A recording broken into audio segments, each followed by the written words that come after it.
चलिए आज एक ऐसी कहानी में उतरते हैं जहां सूरज ढलते ही डर का साया गहराने लगता है। ये कहानी है नीमखेड़ा गांव की, उसके पुराने वीरान पावर हाउस की और एक ऐसे रहस्य की जो विज्ञान और अंधविश्वास के बीच की हर लकीर को मिटा देता है। नीमखेड़ा एक ऐसा गांव जहां हर रात अपने आप अंधेरा छा जाता है।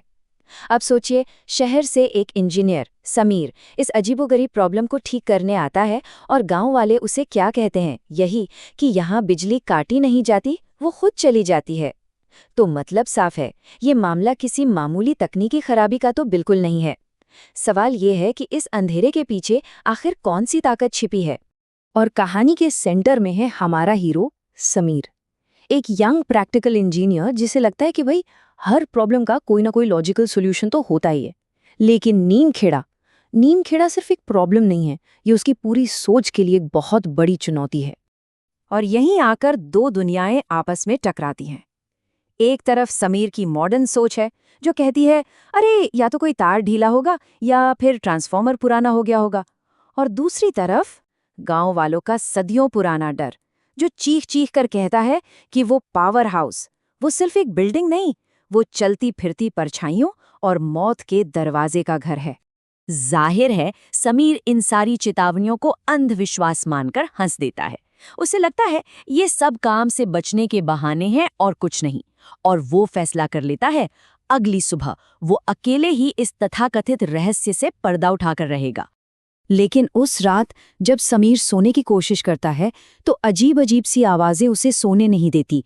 कभी हवा का शोर तो कभी खिड़कियों का खड़खड़ाना, और सबसे अजीब बाहर गीले नंगे पैरों के चलने की वो आवाज। ये ऐसी आवाजें थीं जो उसके लॉजिकल दिमाग में भी एक अनजाना सा डर पैदा कर रही थीं। और फिर रात के गहरे सन्नाटे को चीरते हुए दरवाजे पर 3 धीमी दस्तकें होती हैं। ये किसी की मदद मांगने वाली दस्तक नहीं थी, नहीं, इसमें एक अजीब सी ठंडक थी, एक अनकहा बुलावा जिसने समीर के दिल की धड़कन को एकदम से तेज कर दिया। कांपते हाथों से समीर दरवाजा खोलता है और सामने एक अनचाहा मेहमान खड़ा है जो मदद की भीख मांग रहा है। उसका चेहरा बिल्कुल सफेद, जैसे उसके शरीर में खून की एक बूंद भी न हो। वो नौजवान अपना नाम सोमेश बताता है। उसकी आवाज में इतनी लाचारी थी कि समीर अपनी सारी शंकाओं को एक तरफ रखकर उसके साथ जाने के लिए तैयार हो जाता है, ये जानते हुए भी कि ये रास्ता उसी पुराने पावर हाउस की तरफ जा रहा है। जैसे जैसे वो अंधेरे रास्ते पर आगे बढ़ते हैं, समीर को सोमेश में कुछ बहुत ही अजीब लगने लगता है। उसके कदमों की कोई आवाज नहीं आ रही थी।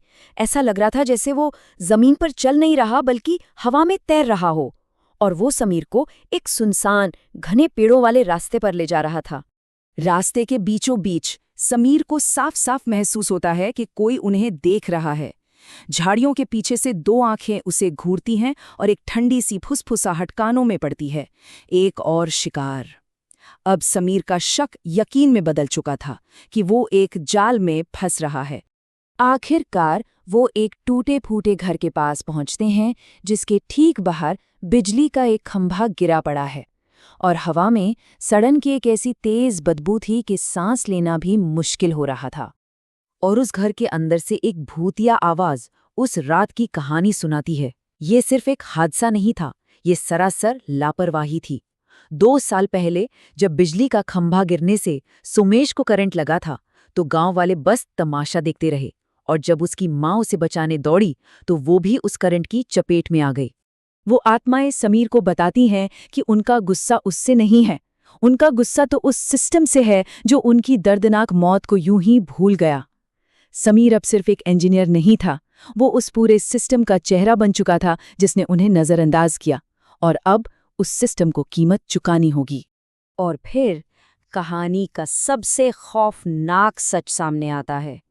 समीर को यहाँ किसी की मदद करने के लिए नहीं लाया गया था, उसे तो एक बलिदान बनने के लिए लाया गया है। उन आत्माओं की मुक्ति का रास्ता उसकी मौत से होकर जाता है। उन्हें शांति तभी मिलेगी जब कोई उस गिरे हुए खंबे को छूकर सारा करंट अपने अंदर सोख लेगा। अब समीर को ये एहसास हो चुका था कि वो एक बहुत बुरे जाल में फंस चुका है और यहाँ से जिंदा निकलना लगभग नामुमकिन है। और यहीं से शुरू होती है उसकी जिंदगी की सबसे खौफनाक दौड़। सोमेश का बर्फीला हाथ समीर की गर्दन की तरफ बढ़ता है और उसकी मां का रोना दुख से एक भूखी चीख में बदल जाता है। तभी अचानक घर का दरवाजा जोर से खुलता है और समीर अपनी पूरी ताकत लगाकर उस तूफानी रात में बाहर की ओर दौड़ पड़ता है। लेकिन ये कोई आम पीछा नहीं था।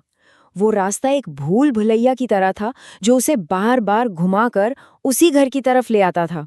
और पीछे से सोमेश और उसकी माँ की डरावनी हंसी और चीखें उसका पीछा कर रही थीं, जैसे वो कोई खेल खेल रही हों। भागते भागते समीर आखिरकार उसी पुराने कुएं के पास पहुंचता है जिसके लिए उसे चेतावनी दी गई थी। वही कुआं जिसे गांव वाले यम का द्वार कहते थे। ये उसकी यात्रा का और शायद उसकी जिंदगी का आखिरी पड़ाव था। कुएं के अंधेरे से एक आवाज उसे अपनी ओर बुला रही है। ये शांति का एक भयानक न्योता है, एक ऐसा वादा जो सिर्फ मौत की खामोशी में ही पूरा हो सकता है। अब सवाल ये उठता है कि क्या समीर उस कुएं में कूदकर उन आत्माओं को हमेशा के लिए शांत कर देगा, या फिर क्या एक भूले बिसरे गांव को रोशन करने की कीमत हमेशा एक और भूली बिसरी जान ही होती है? इसका जवाब शायद नीमखेड़ा के उस कभी न खत्म होने वाले अंधेरे में ही दफन है।